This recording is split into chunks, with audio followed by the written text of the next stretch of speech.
En ces jours-là, des gens venus de Judée à Antioche enseignaient les frères en disant: si vous n'acceptez pas la circoncision selon la coutume qui vient de Moïse, vous ne pouvez pas être sauvés.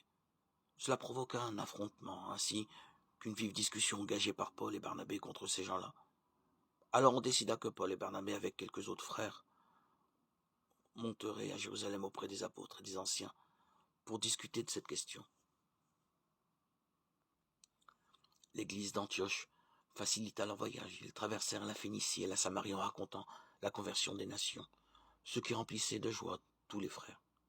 Alors, arrivés à Jérusalem, ils furent accueillis par l'Église, les apôtres et les anciens, et ils rapportèrent tout ce que Dieu avait fait avec eux.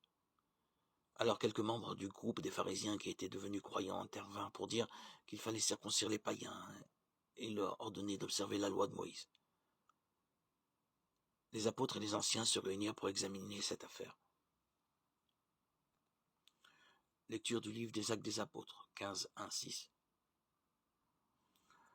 Ce chapitre 15, au centre du livre des Actes des Apôtres, marque le pas décisif franchi par la jeune Église. Fallait-il rester à l'intérieur du monde juif ou ouvrir plus largement la porte au monde païen? La question soulevée par des pharisiens devenus disciples du Christ est portée à Jérusalem par Paul et Barnabé. L'auteur des Actes, Luc, se garde bien de dire si Paul a déjà baptisé ou non des païens non circoncis. Dans la lettre aux Galates, l'apôtre Paul avait situé la rencontre beaucoup plus tard, après son deuxième voyage missionnaire. Il plaçait les apôtres de Jérusalem devant le fait accompli. Des églises venues du paganisme vivaient de l'évangile. Galates 2, 6, 9. Mais Luc va souligner avec finesse les nuances d'une relation plus juste avec la tradition juive.